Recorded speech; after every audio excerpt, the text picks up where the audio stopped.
안녕하세요 여러분. 자, 우리 이번 시간은요 생명을 부르는 마법샘물 저번 시간에 본문 했었죠. 그럼 뒤에 이해와 탐구, 그리고 거기 이어서 문제 해결 적용, 그리고 이어서 마지막에 있는 정리 점검까지 같이 한번 정리해 보도록 합시다. 다시 한번 점검해 보는 거예요. 자, 여기 1번을 보시면요 이제 글의 구조를 파악하는 거죠. 그러니까 글의 내용을 한번 쫙 다시 훑어보는 거랍니다. 자, 1문 단어 볼게요. 탐구한다는 것은 영국 왕립학회의 모토처럼 사람들이 믿고 있는 사실을 의심하는 것이다 라고 얘기를 했죠. 그래서 여기서는 영국 왕립학회라는 아주 권위 있는 곳에 어서 이런 나랑 똑같은 얘기를 했어 라고 다른 사람의 얘기를 그대로 믿지 말라 라고 얘기했다고 이렇게 끌어다가 얘기하면서 자신의 말에다가 신뢰성, 타당성을 높이게 그렇게 효과를 주고 있죠. 자, 그렇게 다른 사람의 의견을 끌어다가 쓴다라는 것을 우리가 인용의 방식이라고 했었어요. 그러면서 이제 탐구한다는 것은 사람들이 믿고 있다. 그 당시 사람들이 믿고 있는 그런 당연한 사실에 대해서 우리는 그것을 그대로 받아들이지 않고 의심하는 거. 그거 아니거든! 이렇게 생각하는 게 바로 탐구한다는 뜻이다. 라고 얘기했죠. 자, 2, 3번 단의 예를 보면은 누구였죠? 바로 파스텔의 예가 나왔었죠. 파스텔가 살던 시대 사람들은 당시에 뭐라고 생각했다는 거야? 미생물은 저절로 발생한다 라고 생각을 했다잖아. 근데 파스텔은 그거 아니거든! 이렇게 생각하고 파스텔가 막 실험을 이렇게 막 했어요. 그래서 멸균하지 않은 육즙 뭐 있었죠. 그래서 멸균한 육즙 뭐 이런 식으로 이렇게 해가지고 비교를 해서 내가 실험을 해보니까 멸균한 육즙에서는 발효가 일어나지 않고 그대로 있었는데 이상하다. 그 플라스크 위에를 딱 자르자마자 발음이 안 돼요. 자르자마자 바로 육즙이 발효가 되는 것이 나타났었죠. 그래서 그걸 봤을 때 그렇구나. 미생물이 저절로 발생하는 게 아니고 사람처럼 생명을 지닌 고유한 존재구나 라는 것을 알았다는 거야. 그러니까 다른 생물에서 기생해서 또 다시 나오는 게 미생물인 거구나 라는 것을 밝혀냈다라는 거죠. 그리고 이제 4, 5문단에서는 바로 뭡니까? 글쓴이가 전달하고자 하는 얘기가 나와 있었죠. 그러면서 이제 이런 표현이 있었죠. 의심은 마법사의 물과 같습니다. 라는 표현이 있었어요.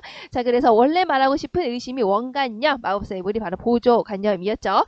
자, 그래서 이거는 뭐였지? 원래 죽어있던 진실이었지만 내가 의심이라는 마법을 뻥 집어넣는 순간 갑자기 뷰 이렇게 죽어있던 진실이 살아난다는 거잖아. 마치 생명을 불어넣은 것처럼. 자, 그래서 제목이 바로 생명을 불어넣는 마법사의 물이라고 이제 하면서 얘기를 했었어요. 자, 그러면서 이제 밑도 끝도 없이 의심만 해요. 이런 건 아니다. 라고 얘기를 했었죠. 모두가 옳다고 주장하는 이야기도 틀릴 수 있어요. 그거 아니거든 하고 생각하는 자세가 필요하댔죠. 왜냐면 여러분들은 텔레비전이나 교과서나 어른들의 이야기에서 주입당한 거 아니에요? 막 이렇게. 그래서 그게 진실일까요? 이렇게 물어보는 얘기가 있었어요. 자, 그 다음에 6문단에서 보시면 자, 갈릴레이의 예가 나왔었죠. 그 당시에 대부분은 아리스토텔레스의 주장을 믿고 있었죠. 아리스토텔레스가 뭐라고 했는데 바로 자유낙하를 하는 두 물체 중에 무거운 게 더 빨리 떨어진다. 가벼운 것보다. 이렇게 얘기를 했었어요. 자, 그런데 갈릴레이가 그거 아니거든! 하고 막 실험을 막 했죠. 피사의 사탑에 올라가가지고 무거운 거하고 가벼운 거를 동시에 떨어뜨려서 실험을 해보니까 모든 물체는 무게와 관계없이 똑같은 속도로 자유낙하하더라 라는 사실을 밝혀냈다는 거야. 근데 물론 여기에는 하나의 전제가 있었죠. 공기의 저항이 없다는 전제에서 모든 물체가 무겁든지 가볍든지에 상관없이 똑같은 속도로 떨어지더라. 어쨌든 이런 거를 증명을 했었어요. 자, 그 다음에 또 얘가 누구 나왔었죠? 뿅! 바로 코페르니쿠스의 예가 나왔었죠. 당시에는 바로 여기는 프톨레마이오스의 생각을 믿고 있었다는 거야. 그게 뭔데? 우주의 중심은 지구랍니다. 이런 걸 믿고 있었다는 거야. 그런데 코페르니쿠스가 이렇게 실험을 이렇게 해보니까 그거 아니거든 하고 밝혀냈다는 거지. 우주의 중심은 뭐라고? 바로 태양이라고. 그러니까 태양을 중심으로 지구가 도는 지동설을 주장을 했다라는 게 나와 있어요. 자, 그러면서 마지막에 결론.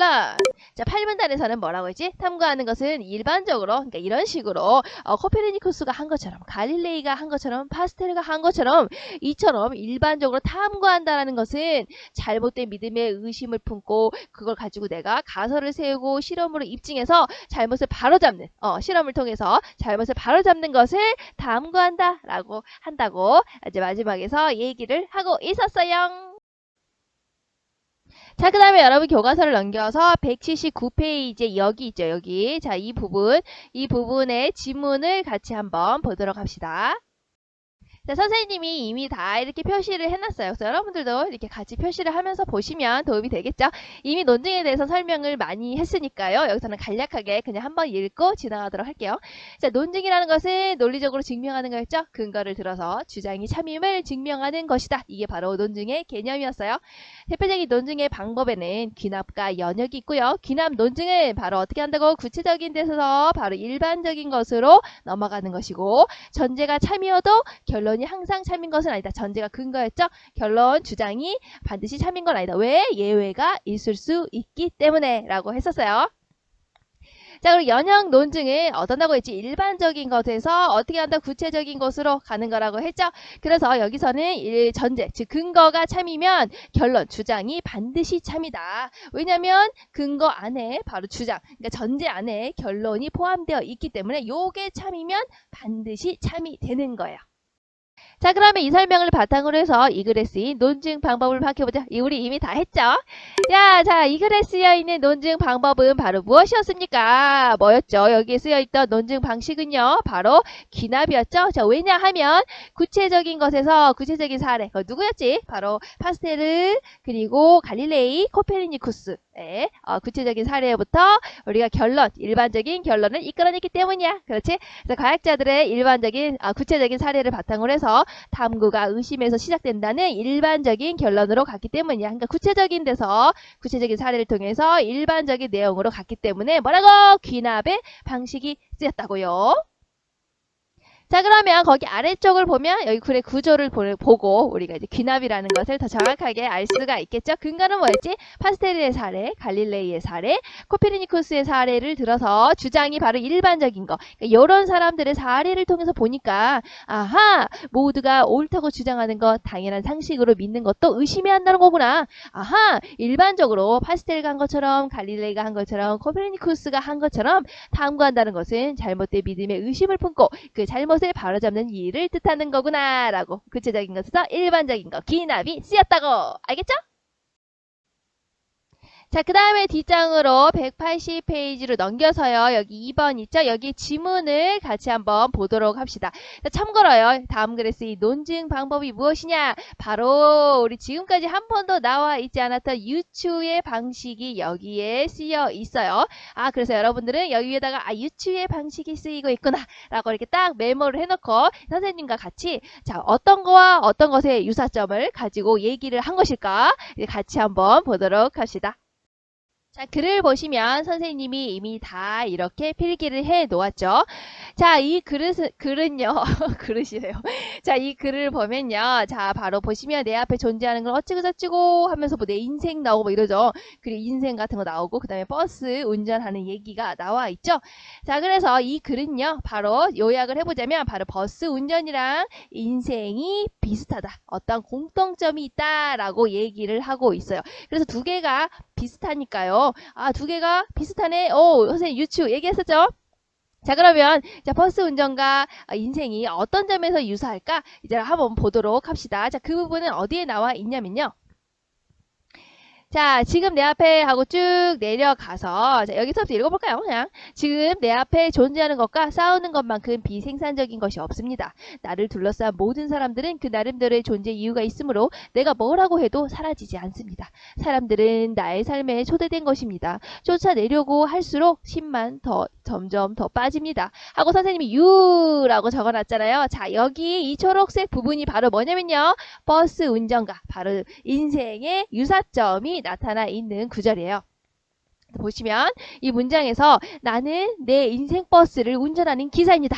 자, 그러니까 여기까지는 여기서부터 여기까지 핑크색까지는 지금 인생에 대해서 이야기를 하고 있었잖아요. 핑크색 부분에서. 그러다가 갑자기 나는 내 인생 버스를 운전하는 기사입니다. 라고 하고 갑자기 버스의 얘기로 넘어가죠. 그래서 버스하고 인생이 유사하다는 거야. 비슷하다는 것을 얘기하고 있죠. 딱 보면 나는 어때? 인생 버스라는 것을 운전하는 기사라는 거잖아. 그렇지? 자, 이것만 봐도 인생도 딱 비슷하다는 게 느껴지지. 그럼 어떤 점일까? 밑에 읽어보면, 자, 버스를 운전하다 보면 약간 성가시게 구는 사람, 험악한 사람도 타기 마련이지요. 그게 싫다고 이런 사람들을 쫓아내는 데만 신경을 쓰다 보면 버스는 제대로 굴러가지 못합니다. 사람을 쫓아내는 데만 몰두하면 어느새 엉뚱한 곳으로 가버립니다. 라고 얘기를 했죠. 아, 이걸 봤을 때, 아, 내 인생과 버스가 이런 공통점이 있는 거죠. 이 초록색 문장을 봤을 때 어떠냐?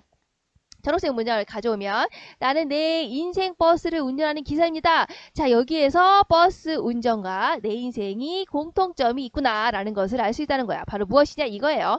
자, 인생 버스를 운전하는 기사입니다. 나 역시요. 내 인생에서 나는 여러 사람을 만나죠. 마치 버스 운전처럼 버스도 운전하다 보면 여러 사람을 만나잖아요. 인생도 어때? 내가 방금 얘기했지? 내 인생이라는 버스를 운전하는 기사라는 거야. 누가? 내가. 아, 인생도 누가 주인공이야? 내가 주인공이죠. 자기가 주인이 되어서 운영한다는 거죠. 근데 버스 운전도 어때? 자기가 바로 기사가 주인이 돼서 운영을 하게 되죠? 아, 이런 점에서 공통점이 있었네요. 둘 다 여러 사람을 만나고 자기가 주인이 되어서 운영한다. 라는 공통점을 가지고 있었네요. 자, 그럼 이런 공통점이 있었구나. 자, 그럼 우리 유추할 수 있겠죠? 그렇죠. 자, 버스 운전과 인생은 비슷하네. 자, 그런데 버스 운전의 특징은 이런 거였어. 하고 이제 밑에 나와 있는 아까 선생님 읽은 이 초록색의 여기서부터 여기까지가 버스 운전을 할 때 이런 것들이 특징이 있어. 라고 얘기를 한 거야. 뭐냐? 바로 운전하다 보면 성가시게 구는 사람, 험악한 사람도 타니까 또 그런 사람을 쫓아내는 데만 신경 쓰고 뭐야 이렇게 하고 버스를 운전하다 보면은 버스가 엉뚱한 곳으로 가버린다는 거야. 자, 이것처럼 내 인생도 비슷하더라. 뭐냐? 싫은 사람을 그냥 쫓아내기만 하면은 버스가 엉뚱한 곳으로 가는 것처럼 바로 인생도 싫은 사람을 막 쫓아내는데 너무 멀뚱하다 보면 내 인생이 엉뚱한 곳으로 가버릴 거야. 라고 유추를 할 수가 있죠. 자, 그러면 우리가 그렇게 유추를 하고 나서 결론을 어떻게 낼 수 있을까? 바로 이 부분이 핑크색 부분이 그걸 통해서 내린 결론이 되는 거야.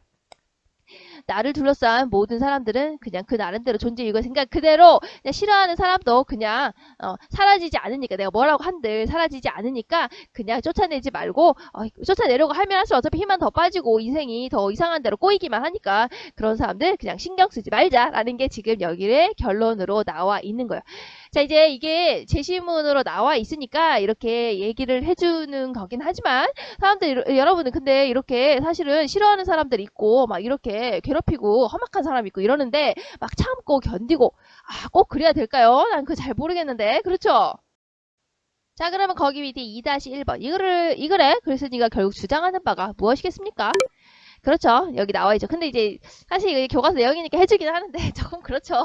자, 어쩐다는 거야. 인생에서 다른 사람과 싸우거나 다른 사람을 멀리하거나 이게 세 가지로 지금 이렇게 나누어지는 거예요. 첫 번째, 인생에서 뭐 다 똑같은 내용이긴 한데 인생에서 다른 사람과 싸우거나 다른 사람을 멀리하느라 너무 그렇게 힘 빼지 말자. 이상한 사람들을 멀리하느라 그리고 두 번째, 인생에서 만나는 사람들을 그냥 있는 그대로 그냥 받아들이자.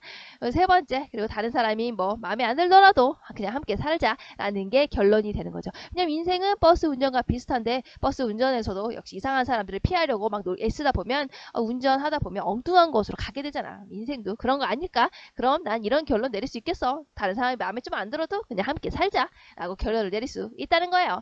내 마음에 역시 안 드네. 자, 그 다음은 교과서 밑으로 여기로 내려와서요.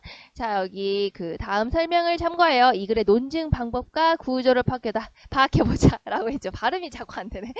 자, 여기 뭐라 그랬지? 바로 유추의 방식이 쓰였다고 했죠. 그래서 유추에 대해서 설명을 해놓은 부분이에요. 자, 이 지문도 좋으니까 한번 같이 봅시다.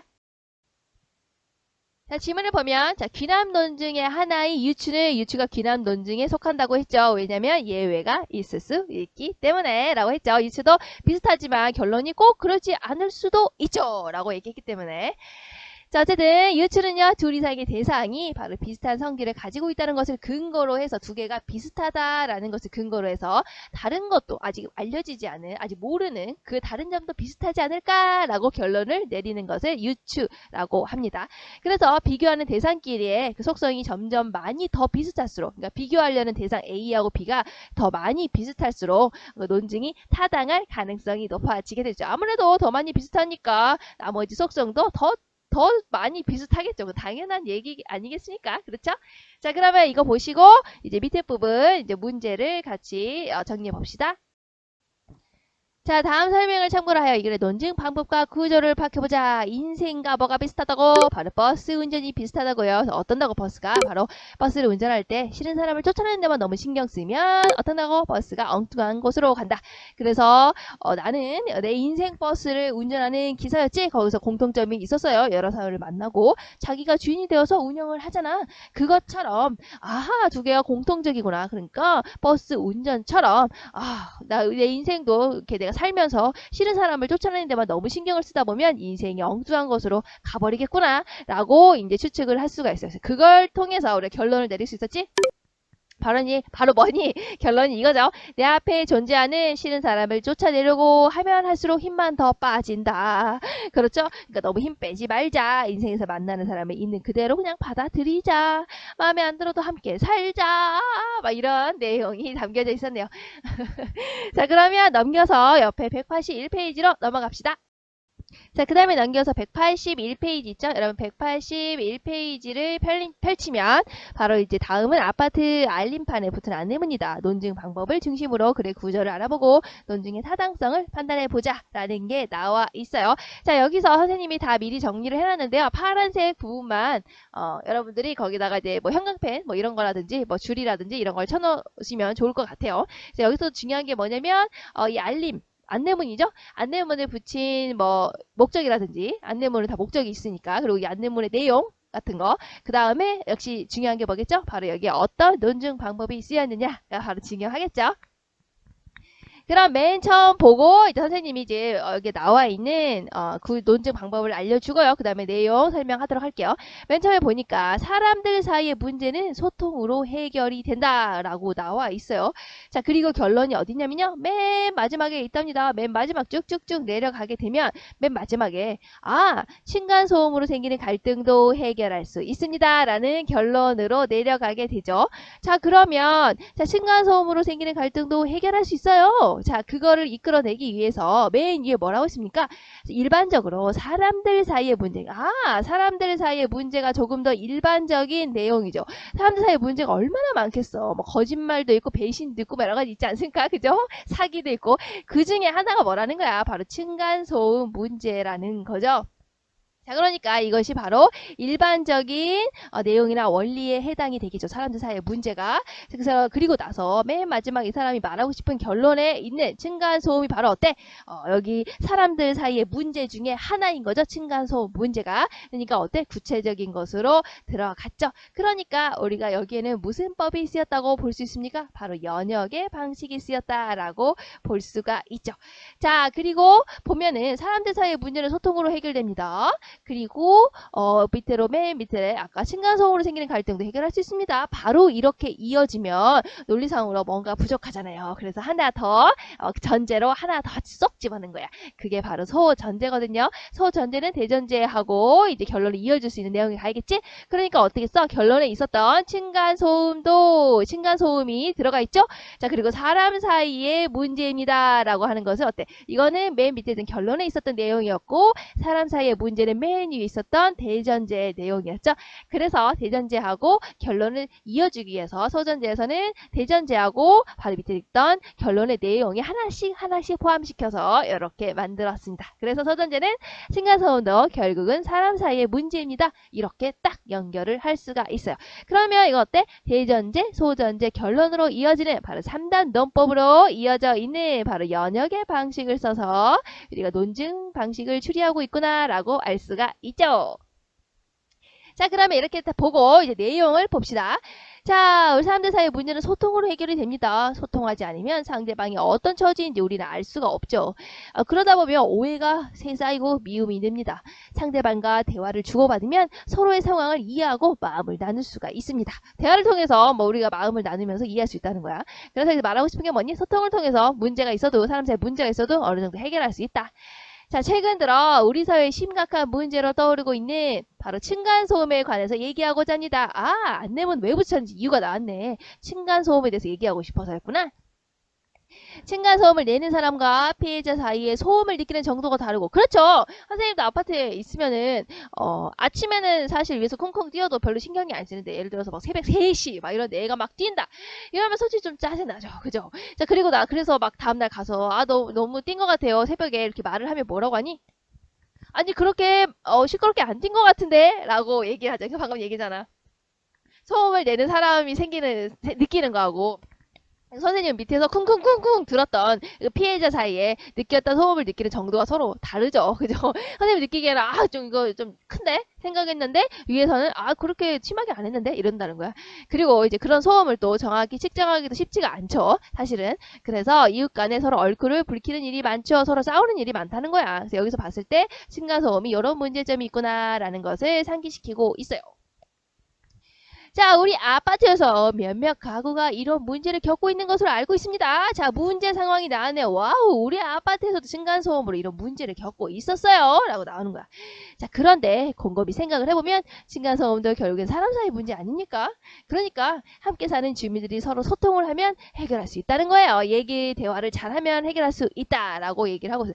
사실은 층간소음 문제를 해결하려면 어떻게 해야 되니? 그냥 그 위에 애가, 선생님 아파트 위에 사는 그 애가 어떤다는 거야? 새벽 3시에 뛰지 말아야 된다는 거야. 아시겠습니까? 새벽 3시, 4시에 뛰지 말아야 된다. 이게 중요한 거야, 사실은. 소통을 통해서 해결하기에는 조금, 그렇죠. 자, 어쨌든 여기 밑에 볼게요. 자, 이 글을 게시한 목적도 바로 주민 여러분들과 소통하기 위해서입니다. 하고 이제 이 글을 게시한 안내문이니까 목적이 나와서 목적이 뭔데? 바로 주민들끼리 서로 이해하고 소통하기를 부탁하기 위해서 목적 안내문을 게시를 했구나. 자, 넘어가서 함께 사는 이웃으로서 서로의 불편을 헤아려 조심하고 소음이 생길 일이 있을 때는 이웃에게 먼저 미안한 마음을 전합시다. 그러니까 소통으로서 우리 문제 해결해 보자라는 거야. 그러니까 소음이 생길 것 같으면 이웃에게 먼저 미안하게 죄송합니다. 우리 애가 좀 뛸 것 같은데 뭐 이래야 되는 건가요? 이렇게 어쨌든 소통을 통해서 대화를 잘해서 해결해 보자. 뭐 이런 겁니다. 자, 역지사지의 마음.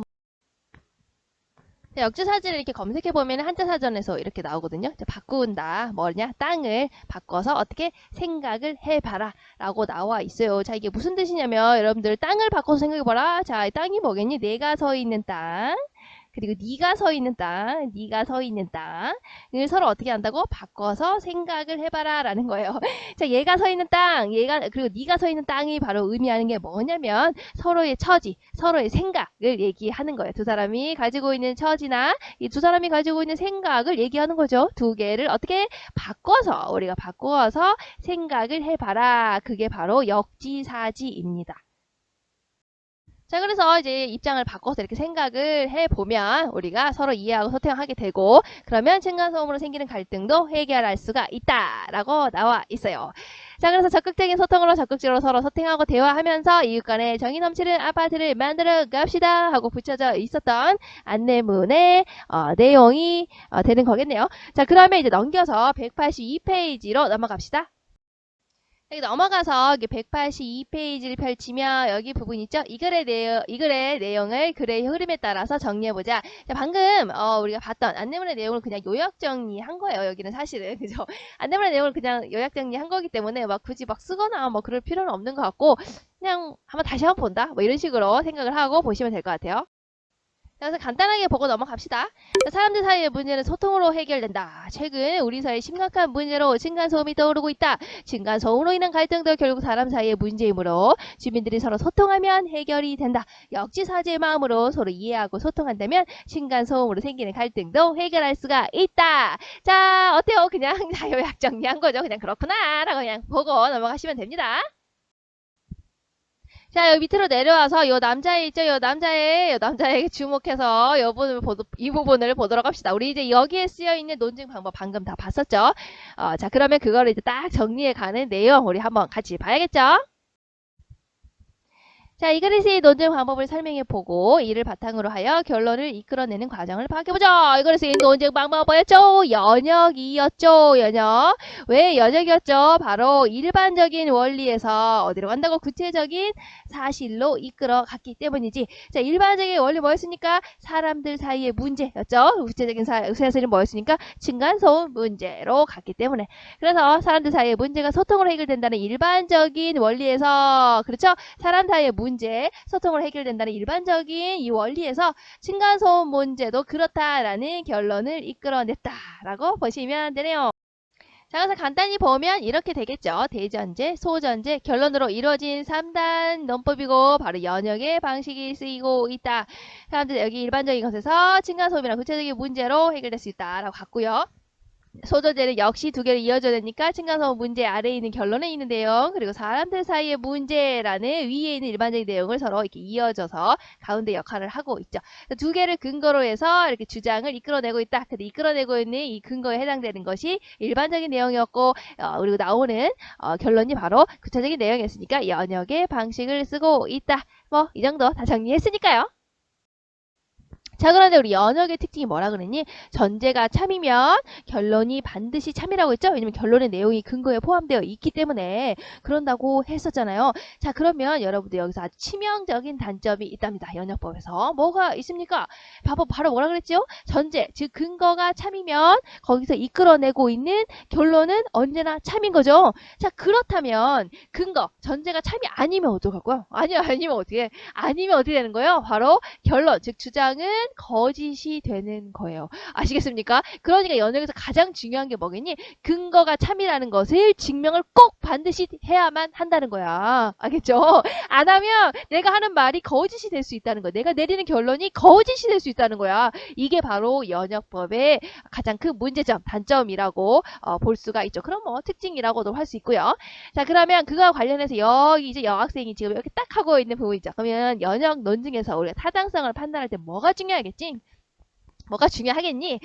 바로 근거, 그 전제가 참이냐 참이 아니냐, 바로 그게 중요한 게 되겠죠. 자, 여기 보시면, 자, 주장을 펼치는 방식이 타당한지 판단을 해보자. 자, 타당한지 판단해서 우리가 첫 번째, 이 논증이 타당하다라고 판단을 내릴 수 있다는 거야. 자, 방금 뭐라 그랬죠? 이 알림판 붙은 안내문은 바로 연역의 방식을 쓰고 있었죠? 연역에서는 뭐가 중요하다고요? 반드시 근거, 전제가 참이라는 게 중요하다고요. 자, 그러면 타당하다고 내가 생각했다는 거는 바로 뭐야? 자, 바로 이 대전제가 참이고, 그리고 이어지는 소전제도 참이다. 즉, 내가 말하고 있는 근거가 참이야. 전제가 참이기 때문에 당연히 내가 내린 결론이 참이야 라고 본다는 거야. 그러면 어때? 근거가 참이인 거죠? 그러니까 이 논증은 타당하다라고 결론을 내릴 수 있다는 거예요. 자, 그럼 반대로 이 논쟁이 타당하지 않다라고 근거를 내릴 수도 있죠. 자, 왜? why? 라고 물어본다면 뭐라고 말할 수 있겠습니까? 연역이니까요. 역시 근거가 중요하죠. 그러니까 이 논쟁의 대전제가 참이 아니야! 라고 결론이 됐다면 이 논쟁의 대전제가 참이 아니니까 당연히 근거가 참이 아니니까 결론도 참이 아니다 라고 내릴 수가 있는 거예요. 그러니까 뭐가 중요한 거니? 지금 대전제가 참이냐 참이 아니냐, 근거가 참이냐 참이 아니냐, 요것이 가장 중요하다는 거야. 연역에서 타당한지 타당하지 않다 이런 거를 구분을 할 때요. 아시겠죠? 자, 그래서 간단히 보면 이렇게 되겠죠. 대전제, 소전제, 결론으로 이루어진 3단 논법이고 바로 연역의 방식이 쓰이고 있다. 사람들 여기 일반적인 것에서 층간소음이나 구체적인 문제로 해결될 수 있다라고 갔고요. 소저제는 역시 두 개를 이어줘야 되니까 층간소음 문제 아래에 있는 결론에 있는 내용, 그리고 사람들 사이의 문제라는 위에 있는 일반적인 내용을 서로 이렇게 이어져서 가운데 역할을 하고 있죠. 두 개를 근거로 해서 이렇게 주장을 이끌어내고 있다. 근데 이끌어내고 있는 이 근거에 해당되는 것이 일반적인 내용이었고, 그리고 나오는 결론이 바로 구체적인 내용이었으니까 연역의 방식을 쓰고 있다. 뭐 이 정도 다 정리했으니까요. 자, 그 다음에 이어서 이제 문제 해결 적용 부분에 이 포스터 나온 거 있죠? 거기 봅시다. 포스터 이거 딱 나온 거 보시면 예약은 약속입니다. 딱 나와 있죠? 자, 그리고 밑에 보시면 이어서 예약했는데 못 가시나요? 자, 그러면서 예약 취소 전화 주세요 라고 나와 있죠. 그래서 예약이 변경이 되면 연락을 주세요. 뭐 어찌고저찌고. 그래서 결론이 뭐니? 결국 예약이 취소되면 전화를 주세요 라는 게 이 글의 결론이 되겠죠. 자, 그런데 그리고 나서 위에를 보니까 예약은 약속입니다. 밖에 안 나와 있잖아. 그렇지? 예약은 약속입니다. 그런데 예약 취소 전화 주세요. 바로 이어집니까? 논증이 이어집니까? 이어지지가 않죠. 그렇죠? 예약은 약속인데 예약 취소 전화 주세요. 어잉? 그죠? 그래서 중요한 거는 뭐냐? 여기서는 바로 이 예약은 약속입니다가 소전제고요. 바로 위에 윗단계에 있던 대전제가 지금 생략이 되어져 있는 거겠죠. 예약 취소 전화 주세요의 대전제는 뭐겠습니까? 바로 약속을 못 지키면 알려주세요 라는 내용이 생략이 되어 있는 거겠죠. 자, 그럼 어때요? 약속을 못 지키면 알려줘야 한다. 약속이라고 하는 일반적으로 약속이라는 것은 어떤 거야? 범주가 훨씬 더 크죠? 일반적인 원리가 되겠죠? 자, 그런데 그 약속들 여러 가지 약속이 있죠. 여러 가지 여러분들 약속이 있어요. 그 약속 중에 하나가 바로 뭐야? 예약이죠? 예약이죠? 그렇죠? 예약 약속인 거죠? 자, 그래서 그 보면 어때요? 여기는 구체적인 내용으로 내려가게 된 거죠? 그러니까 아까 일반적인 원리에서 약속을 못 지키면 알려줘야 한다. 일반적인 원리에서 자, 약속 중에, 아이고, 넘어가 버렸네. 약속 중에 하나의 예약에 대해서 얘기를 하면서 예약 취소 시에 전화 주세요. 취소가 됐을 때 알려주세요. 라는 식으로 구체적인 내용으로 넘어가고 있으니까 이거는 무슨 방식이 쓰인 겁니까? 바로 연역의 방식이 쓰인 것이다. 라는 것을 우리가 알 수가 있죠. 그리고 이 대전제는 생략이 되어 있었구나. 그리고 아까 뭐라 했지? 소전제는 대전제하고 결론을 이어주는 거죠. 연결고리였죠. 연결을 시키기 위해서 대전제에 있었던 우리 약속, 여기 약속의 내용이 들어가 있죠. 자, 그리고 결론에 있었던 예약에 관련된 내용이 여기 이렇게 됐죠. 그래서 둘 사이를 연결해 주고 있네요. 그렇죠? 자, 그러면 이 글은 어떻게 된다는 거야? 약속을 못 지키면 알려줘야 한다라는 생략된 대전제, 예약은 약속입니다. 소전제, 그리고 이어지는 결론으로 이어지는 예약 취소 시에 전화 주세요. 이렇게 결론으로 이어진다는 겁니다. 자, 그리고 하나 더 보시면 자, 예약이 변경되면 연락해 주세요. 지키지 못한 예약 때문에 누군가 피해를 입을 수 있습니다. 라고 얘기를 하고 있죠. 그 얘기는 뭐야? 예약 취소 시에 왜 전화해달라는 거야? 누군가 피해를 입을 수 있기 때문에 그런 거죠. 그렇지? 그러니까 누군가 피해를 입을 수 있어요. 라는 주장에 대한 근거이기도 하네요. 예약 취소 시에 전화를 줘야 된다. 알겠습니까? 이렇게 그렇게도 연결이 되네요. 자, 그러면 거기 밑에 부분에 답을 볼게요. 자, 광고에 쓰인 논증 방법을 파악해보자. 자, 3개가 있었죠. 다 했어요. 자, 일반적으로 약속을 못 지키면 알려주는데 일반적인 원리네요. 거기에서 결론이 어떤지 약속 중에 아주 많은 약속 중에 하나가 예약인 거죠. 그죠? 자, 그 중에 예약도 변경이 되면 전화로 알려주세요. 라고 일반적인 것에서 구체적인 것으로 갔으니까 뭐가 쓰인 거니? 연역이 쓰이게 된 거네요. 그래서 여기는 대전제였고 여기는 소전제 결론인데 이게 생략이 되어 있었다고요. 이렇게 잘 기억을 하시면 됩니다. 자, 그 다음에 여러분 교과서 185페이지를 펼치고 봅시다. 자, 스마트폰을 내려놓으면 어쩌고저쩌고 이렇게 쭉 내려가 있네. 스마트폰을 내려놓으면 친구와 손잡고 팔씨름하고 여러분 그러십니까? 스마트폰을 내려놓으면 두팔을 벌려서 엄마 포옹하고 오호! 스마트폰을 내려놓으면 친구에게 비밀 쪽지 쓰고 어허! 무슨 중이병 같은데요? 자, 스마트폰을 내려놓으면 상상의 나날을 마음껏 그려보고 중이병 왔네. 그죠?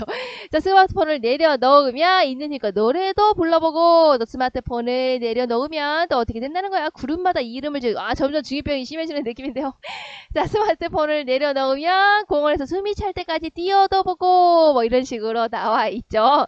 자, 스마트폰을 내려놓으면 우리가 할 수 있는 일들이 이렇게 많다는 거야. 이런 거를 어떻게 했다는 거야? 구체적으로 예를 들고 있죠.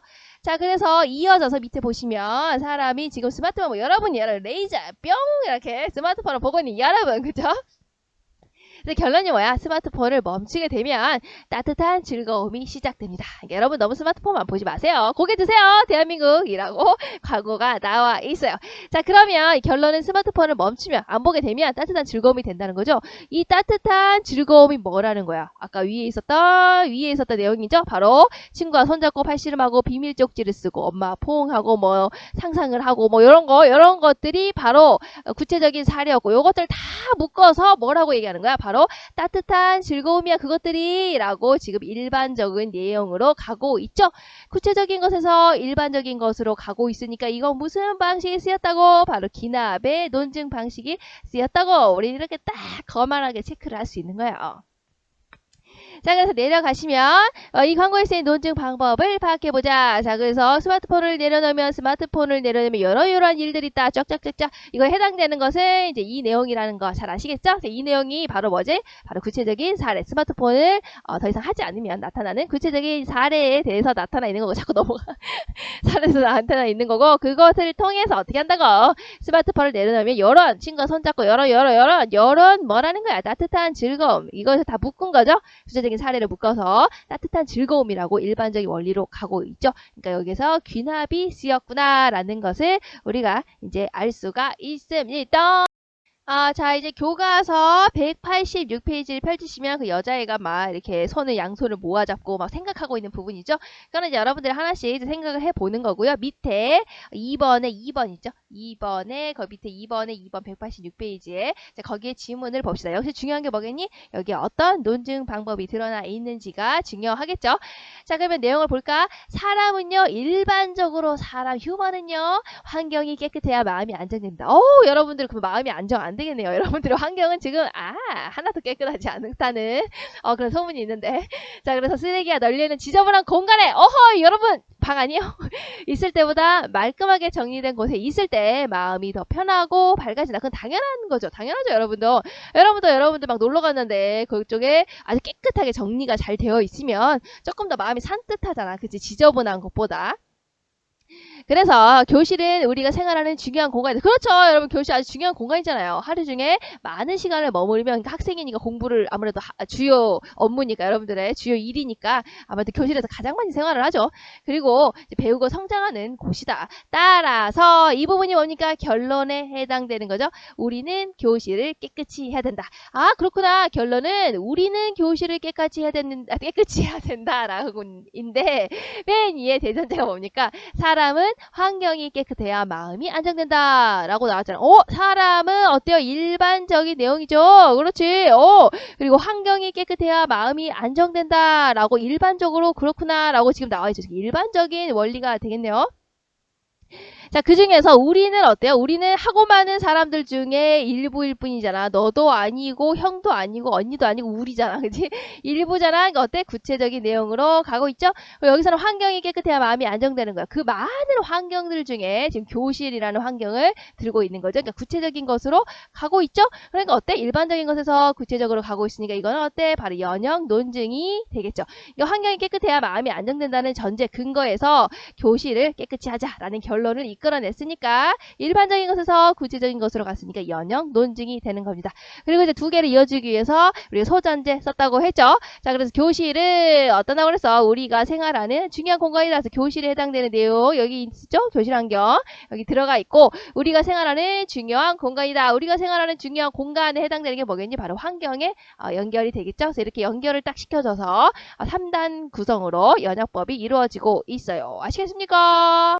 다음에 여러분 또 페이지를 넘겨서요. 187페이지에 지문이 나와 있을 거예요.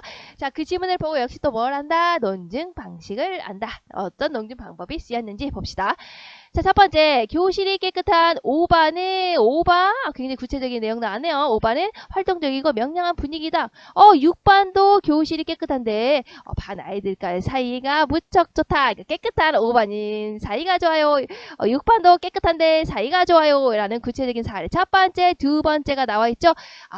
일반적으로 그렇구나. 일반적으로 교실이 깨끗하면 반 분위기가 좋은 거구나.